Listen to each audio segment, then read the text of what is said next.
Quais os principais medos das crianças? Bom, essa, na verdade, é uma continuação do nosso vídeo, né? Que a gente estava conversando sobre medo. E quais são os principais medos das crianças? Nós que trabalhamos com crianças, a gente precisa se ater nesse tema medo.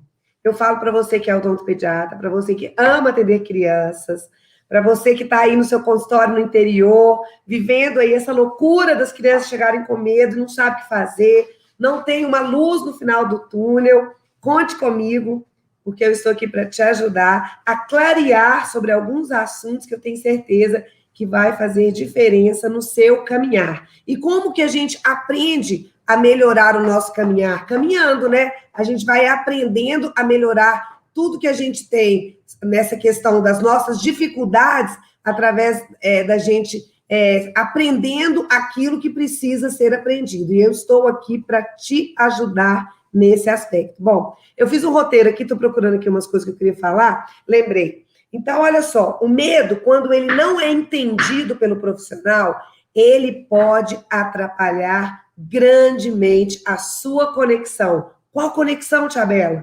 A conexão paciente-dentista, a conexão paciente-pai, a conexão dentista-pais. Então, o medo é como se fosse aquela coisa mais sombria que aparece no consultório de repente, né? A criança manifesta o medo sempre quando ela se sente ameaçada por algumas coisas, e esse medo, ele pode atrapalhar todo um clima do consultório, que muitas vezes pode ter começado de uma maneira muito linda. O paciente pode ter chegado no seu consultório com a mãe todo feliz, está na sala de espera, lá empolgado com tudo, e aí quando chega no momento, principalmente da cadeira, a criança, ela manifesta, né, toda essa ansiedade, toda essa insegurança que ele tem através do medo. E o medo, ele pode muito bem ser manifestado pela criança de formas distintas, né? Tem crianças que a gente percebe que está com medo quando a criança simplesmente se cala. Ela não fala um A. E, às vezes, os profissionais que não têm uma habilidade de perceber que isso é medo, leva para o coração, às vezes, que a criança é emburrada, que a criança, ela é uma criança que já é autista. Pensa para você ver, já faz pré-julgamentos da criança em questão do comportamento, que muitas vezes é só um medo. Às vezes, na mente do dentista, ele cria que é uma coisa muito grande, muito pavorosa, que ele não vai conseguir resolver, e ele fica desesperado naquele momento, e quando a gente percebe, é uma coisa muito menor do que a gente imaginava. Porque o medo, quando ele não é visto pelo profissional, quando o profissional deixa de dar importância na questão do medo, exatamente, o profissional, ele tem menos chance de criar essa conexão paciente-dentista, que é tão importante. Mas aí você pode estar pensando, Tia Bela, mas bebê também tem essa conexão?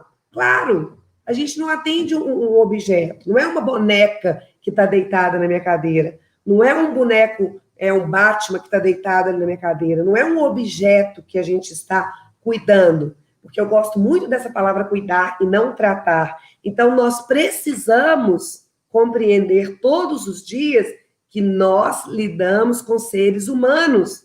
E a criança, né, o bebê, ele também, ele é uma alma, ele é uma criança que está sentada ali, mesmo que cognitivamente ainda não tenha um desenvolvimento neurológico capaz de compreender aquilo que eu explico, existem técnicas, manejos específicos para lidar com os bebês que amenizam essa sensação de medo.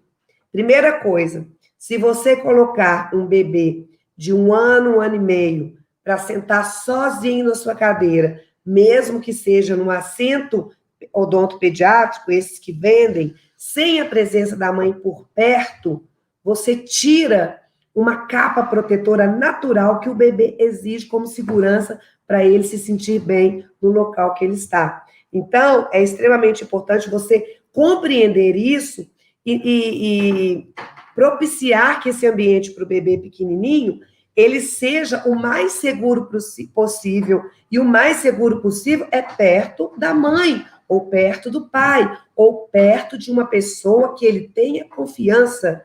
E o bebê, por mais que tenha 5 meses, 6 meses, 9 meses, 1 ano e meio, 2, pequenininho, o bebê tem confiança. Você já viu quando você chega perto de um bebezinho e você estende o bracinho doida para carregar esse bebê e você faz assim, vem cá com a titia, vem cá com a titia, e o bebê na mesma hora vira, porque essa virada de corpo que ele faz, ele é um movimento corporal dizendo, eu não te conheço, eu não vou com você, eu tenho receio, não sei quem você é, eu não sei o que você vai fazer comigo.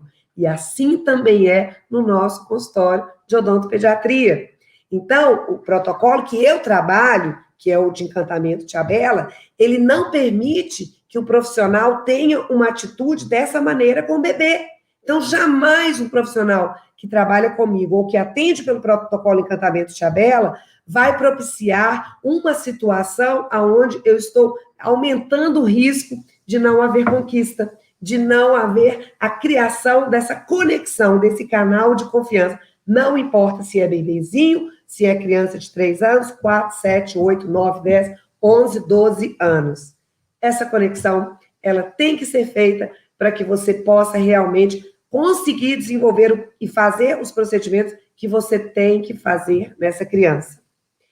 O choro, ele não está relacionado com a minha percepção do medo, né? O choro vai existir muitas vezes, né? O choro vai existir muitas vezes como manifestação, às vezes, do medo, ou às vezes manifestação de outras coisas que não é o medo, né? Então, a gente tem que separar um pouco isso, porque senão você pode estar construindo na sua mente que você só vai atender uma criança se ela não estiver chorando, porque aí você vai fazer você vai eleger isso como um pré-requisito para que você diga a você mesmo, olha, agora eu posso atender. Essa criança não está chorando, ela não está com medo.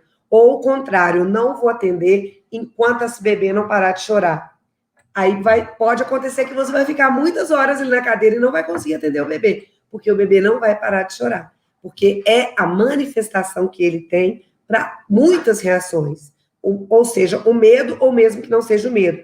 Aí você vai ter que ter umas habilidades, um manejo especial para trabalhar com essa criança no choro, mas desenvolvendo todas as escolhas assertivas que fazem com que vocês comecem a se conectar e a tirar o medo daquela criança. E isso é muito importante porque os pais, eles estão atentos a todas as nossas escolhas, as nossas condutas com o bebê. Você acha que não, Tia Bela? Mas será que o pai está olhando isso? Ele quer mais que eu faça escovação, que eu ensine ali o bebezinho ou a criança mais velha a escovar e tudo. Não, o modo com que você entrega os procedimentos que você, né, oferece como serviço no seu consultório é o que é mais percebido pelos pais. Engana-se o dentista que acha que os pais não percebem isso. Esse é o grande diferencial que vai te colocar à frente dos profissionais que não observam esse modo como as coisas são entregues. Isso vem de anos de experiência, isso vem de um caminhar muito longo na minha vida profissional, e eu percebo que isso realmente tem grande valor no consultório.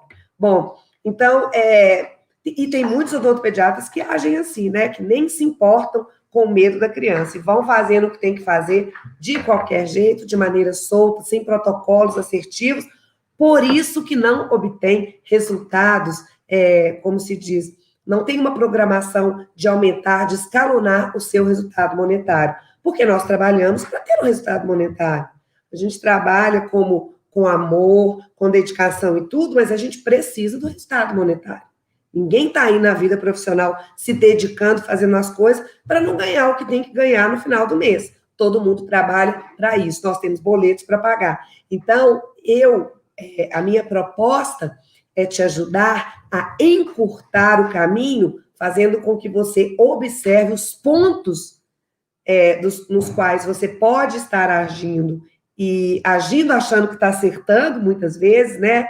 Isso acontece, a gente faz de um modo que a gente não é o melhor modo, mas é o modo que a gente acha que está acertando. Mas para isso que eu estou aqui, para te alertar e você conseguir fazer uma autoavaliação no modo como você está trabalhando, para que você possa fazer as correções, e muitas vezes são pequenas, mas são grandiosas no resultado que você vai alcançar. Então, uma coisa que eu deixei até bem anotada aqui, tem profissionais que têm um consultório lindo, maravilhoso, que você abre no Instagram, o consultório é lindo. A pessoa tem, assim, uma estrutura maravilhosa, contratou um arquiteto bacana, que fez a divisão da clínica, né, fez os consultórios, enfim, tem uma estrutura maravilhosa. Esse profissional também, ele pode ter também uma pós-graduação, ter vários quadros de títulos no consultório dele, que fez pós-graduação até fora do país, né? Que fez mestrado, né? Hoje fez mestrado, pode ser que dê aula, pode ser que não, fez doutorado, fez pós-doutorado, né? E muitas vezes esse profissional, ele não entendeu que é preciso ter uma conexão com os pacientes de forma assertiva, fazendo a empatia para poder enxergar aonde está o medo das crianças, e esse profissional ainda não ser um profissional que no consultório ele se diferenciou. Você acha que não existe? Existe sim. Eu recebo, às vezes, muitas mensagens de pessoas que agem dessa forma, pode descer a outra também, que agem dessa forma, e esses profissionais, eles ainda não encontraram uma satisfação, uma grande realização no consultório, porque eles não perceberam a importância que é de fazer essa conexão com os pacientes, né? Então, isso só, né, deixando bem certo aqui, que essas escolhas de consultório bonito, né, consultório todo estruturado, lúdico, enfim, só isso não basta. Mas quem tem isso é importante? Claro! Poxa vida, uma pessoa que tem um mestrado, tem um doutorado, pós-doutorado, são pessoas que estão dispostas a aprenderem cada dia mais, outras dispostas até virarem professores para ensinar. Isso tudo tem valor. Só que esse detalhe da conexão, muitas vezes ele não é observado, porque muitas vezes não existe uma matéria que ensine esse detalhe. Não existe faculdade que nos prepara para essa questão tão, assim, psicológica, humanizada, e digo mais até espiritual, para perceber a grandiosidade desse detalhe. Mas é claro que esses profissionais que se capacitam através desses estudos, eles também estão fazendo uma excelente escolha. E agregando a isso, né, esses protocolos assertivos que nos fazem, que promovem essas conexões humanizadas com as crianças e com os pais, a pessoa tem a faca e o queijo na mão. Como dizia antigamente, né? Ela tem tudo para encontrar os melhores resultados monetários no consultório e satisfatórios como realização pessoal e profissional, que eu acho que é o que realiza a gente, né? A parte financeira e uma satisfação pessoal, profissional, de saber que está fazendo o melhor que pode dentro daquilo que resolveu trabalhar. Bom, então, se falta esse caminho que me conecta à criança, eu simplesmente, eu tenho tudo, mas eu não tenho nada, porque é preciso fazer esse caminho. E pensando nos principais tipos de medo que a criança tem, eu elenquei alguns para a gente conversar. Eu acho que as crianças, principalmente as crianças a partir dos 3 anos, né, que às vezes até menos, crianças que já percebem sobre a questão da agulha, elas morrem de medo da agulha. Eu tenho crianças, só para contar uma história, eu tive uma mãe que levou uma criança no meu consultório e era o retorno dessa criança. Ela já tinha ido no meu consultório 6 meses atrás, tinha feito uma experiência incrível, e aí quando ela chegou 6 meses depois para fazer uma nova consulta, né, uma consulta, um controle de prevenção, a criança já chegou, na hora que abre o elevador e entra na minha clínica, a minha secretária falou que ele estava bem quietinho, que não estava entendendo, e ele estava atrás dela. Bom, enfim, aí a gente foi para a brinquedoteca, e eu, percebendo o tempo todo que aquela criança, ela estava um pouco ressabiada. Ela estava gostando de estar ali, mas ela não conseguia romper uma parede que deixasse ela aproveitar ao máximo a experiência que ela já tinha feito, e que ela tinha certeza que ela poderia repetir na minha clínica. pelo modo que a gente acolhe as crianças, pela conduta que a gente tem antes de chegar com a criança na cadeira, por tudo que a gente faz com a criança. E eu percebi isso. E aí, na hora que eu fui fazer a anamnese com a mãe na minha sala, a primeira coisa que eu perguntei para a mamãe foi isso: ô, mamãe, né, o fulaninho, ele hoje, ele tá mais ressabiado e tudo. Aí ela vira para mim e fala: ah, tia Bela, tá mesmo, que eu acabei de sair da clínica de vacinação. Poxa vida, aí na mesma hora eu falei com ela: nossa, mas você não fez isso não. Aí ela: por quê, tia Bela? Eu falei: ah, mas porque ele acabou de vivenciar uma experiência com a agulha, né? Então a criança está com aquilo ali na cabeça. Por mais que ele já tenha vivido uma experiência comigo boa, o que está mais recente na memória dele é uma experiência com agulha, aonde ela me contou que ele chorou demais, que ele ficou muito nervoso e tudo. E aí, depois que sai do lugar onde fez a vacinação, ele vai para o meu consultório. Então, isso, eu até falei com ela, nunca mais você marca uma consulta depois que ele tiver vivido uma experiência, ter passado por uma experiência ruim, principalmente de agulha. E aí, qual foi a minha percepção e qual foi a minha conduta com essa criança? Rapidamente, a gente tem que se virar, né, nos 30, como diz, e aí eu tive que pensar numa metodologia, e aí vem muita resiliência, o que eu tenho que ser proativa para construir alguma coisa, e aí eu percebi que eu precisava desconstruir todo esse sentimento que estava no coração dele, né, na alma dele, há tão pouco tempo, porque tinha sido praticamente uma hora antes que ele tenha vindo para o meu consultório, então eu precisava me desdobrar ali para eu poder conquistá-lo. Não conquistá-lo da maneira que eu já havia conquistá-lo, mas de uma maneira maior ainda, né? E aí eu resolvi ser bem franca com ele, porque era uma criança que já estava além dos 4 anos, então cognitivamente ela já tinha uma compreensão na razão daquilo que eu estava falando com ela. Então eu decidi conversar com ele, né? Então foi muito bonitinho, porque eu cheguei lá na brinquedoteca para buscá-lo, para poder levar para minha sala, para conversar com ele no computador e tudo. Eu sentei com ele e falei com ele: ô fulano, a mamãe me contou que você tomou a vacina, é verdade? Você foi corajoso? E aí eu levei para um outro lado. E aí ele olhou para mim, quando eu falei corajoso, ele olhou para mim, ele falou comigo: eu tomei, tia Bela. Eu falei: é mesmo? Nossa, você foi a criança mais corajosa que já teve aqui hoje, porque nenhuma criança que veio aqui hoje tinha tomado vacina com coragem como você tomou. E aí ele regalou um olho, e nessa hora eu consegui fazer uma reconexão com ele, né? Ainda mais que eu continuei e falei com ele: olha que legal, e aqui na Tia Bela não tem agulha.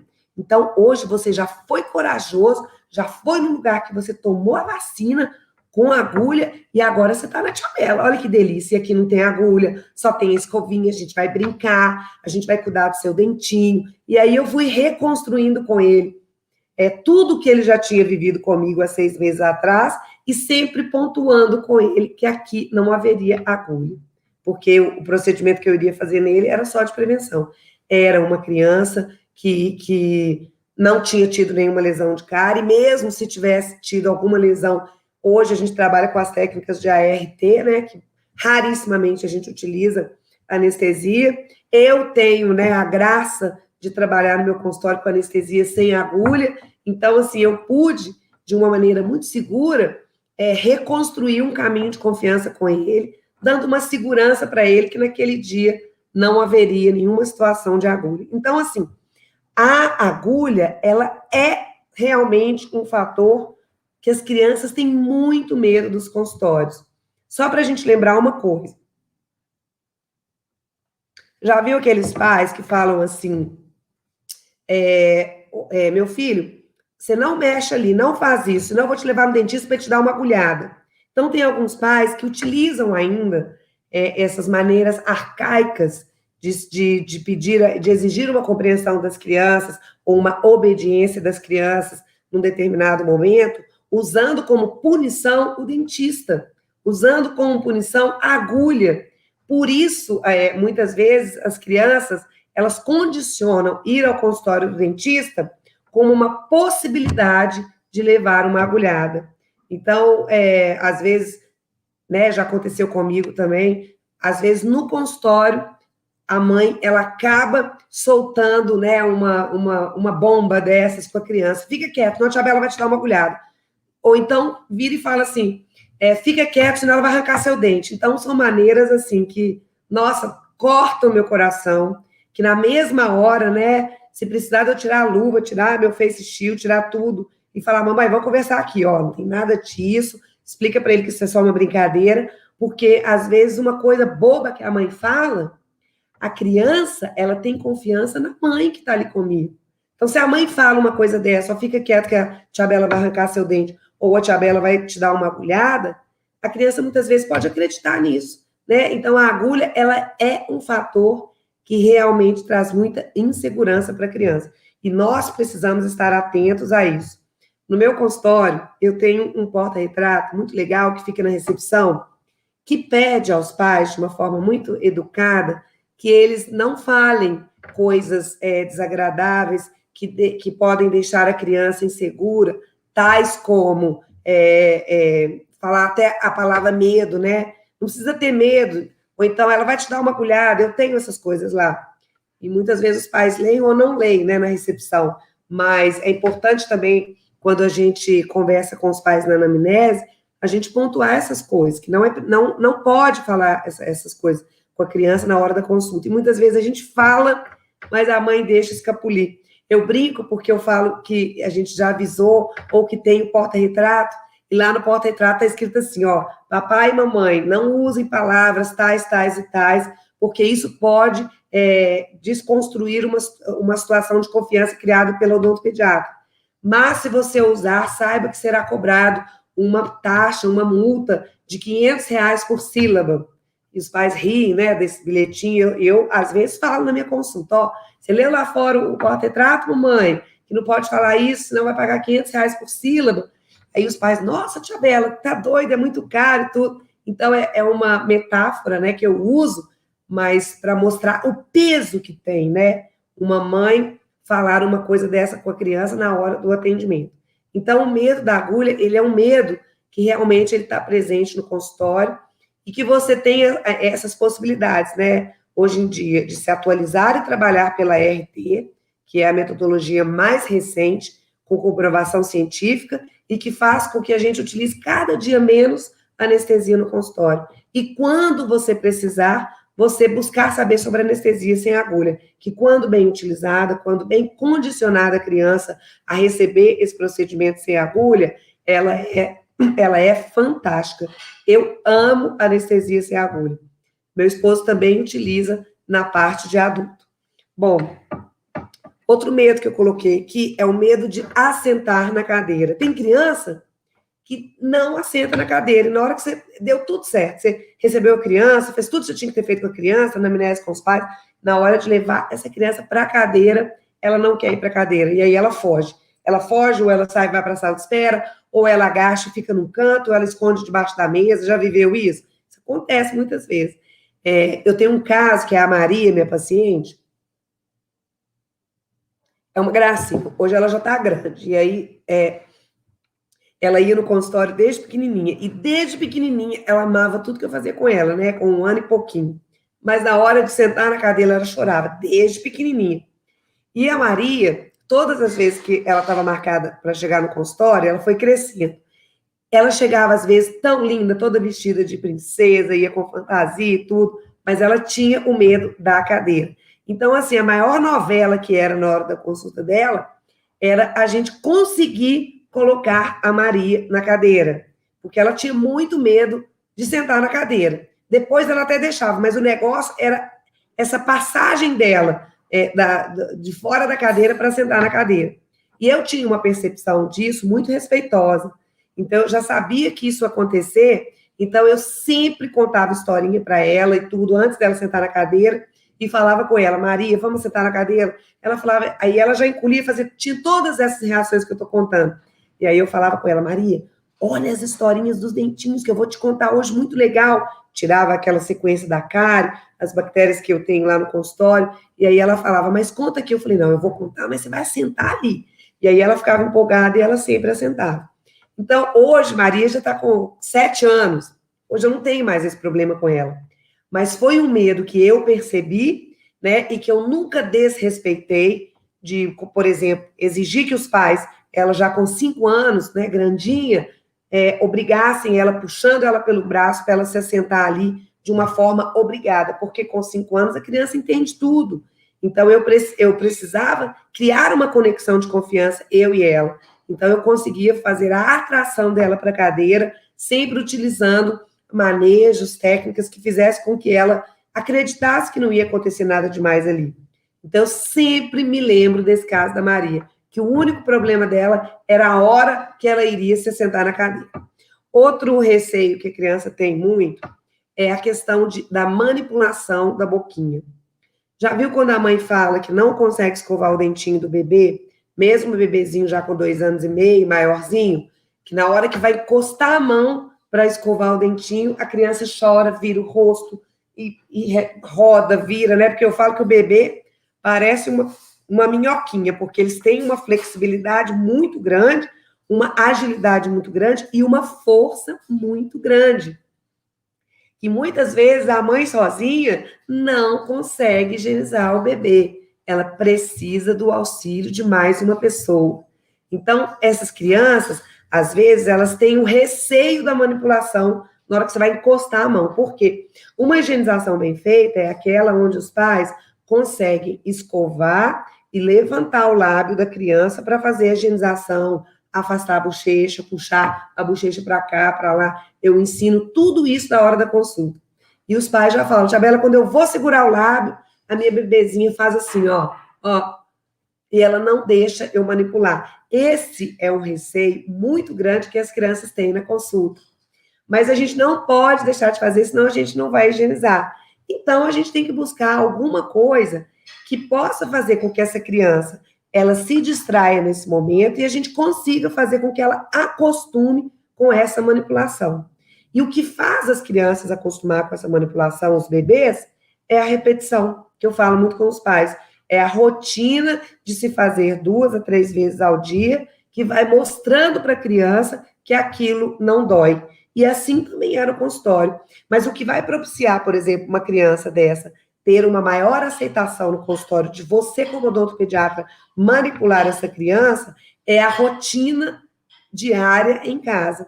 Então, é muito mais um dever de casa para a mãe repetir esse movimento para quando ela chegar no seu consultório, você conseguir executar, do que você, 2 vezes por ano, ter que fazer essa manipulação e a mãe assistir. Então, faz muito mais parte dela fazer.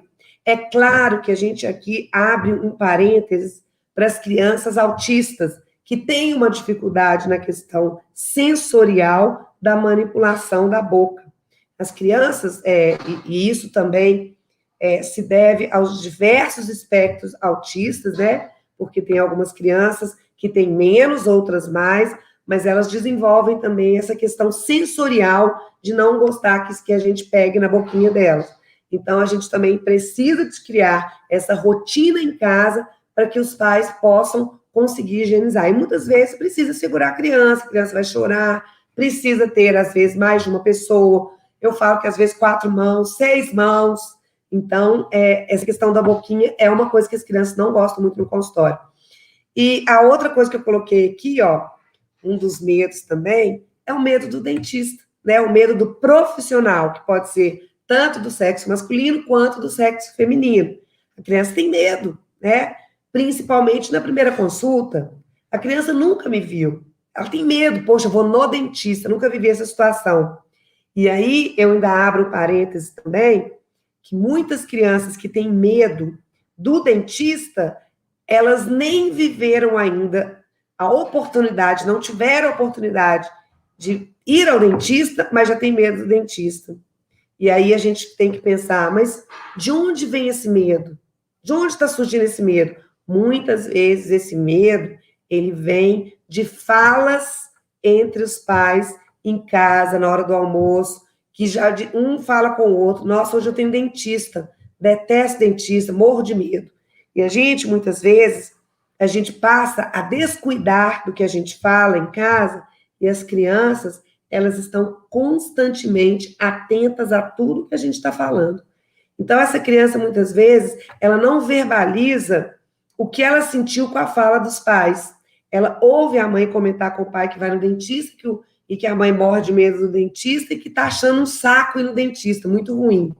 Naquela hora, ela escuta, mas ela não verbaliza com os pais. Ah, mamãe, você tem medo de dentista? Ela não fala, mas ela guardou aquilo. E aí vai chegar o momento que ela tem que ir ao dentista. E o que volta na memória dela? O medo que a mãe tem do dentista. Então, muitas vezes, o medo do profissional não é por experiência que ela já viveu, é por experiências que ela não teve a oportunidade de viver, mas que ela acredita na experiência da mãe. E aí é muito importante, quando a gente observa no consultório, que a criança tem medo, que ela já chega com aquela expressão de medo, desde quando você recebe ela, e quando você conversa na anamnese com os pais, e a mãe, normalmente a mãe fala, porque ela muitas vezes demora a levar a criança no consultório, né, faz aquela primeira consulta com a criança com 5 anos, e ela fala, tia Bela, eu sei que eu demorei a trazer minha criança aqui, mas eu demorei porque eu morro de medo de dentista. E aí é muito claro, né, que essa experiência que a mãe teve, muitas vezes, deixa a mãe com tanto medo que ela não leva a criança no dentista e que a criança, muitas vezes, absorve, sem a mãe perceber, esse medo, porque a mãe já verbalizou isso de alguma forma. E a experiência hoje no dentista pode ser tão incrível, né? Com os protocolos que existem hoje, lúdicos, que você pode oferecer eu falo que aqui nas clínicas, a gente faz com que a criança se sinta segura, num ambiente gostoso, respeitoso, que exala amor, cuidado, carinho, aonde ela brinca, né? Porque a criança, ela gosta de brincar. Então, a gente precisa criar ambientes aonde ela brinca, mesmo no dentista. E tem uns pais que falam comigo, nossa, tia Bela, você criou uma Disney. E eu respondo, falo, olha, realmente, assim, a gente faz de tudo, né? A gente faz esse circo todo aqui, e no meio disso tudo, a gente trata, a gente cuida dos dentinhos das crianças, a gente acompanha o crescimento das crianças orofaciais, e a gente consegue promover uma prevenção humanizada, porque a gente dá muito valor e atenção a observar quais são os principais medos que as crianças possuem. Então, a minha tarefa para você para que você possa fazer uma autoavaliação se você tem realmente elencado na sua mente quais são os principais medos das crianças e se você realmente leva isso como algo que seja relevante para você poder criar uma metodologia, né, um protocolo de atendimento, assim como eu tenho o Encantamento Tia Bela, que propicia a construção realmente de uma experiência incrível no dentista.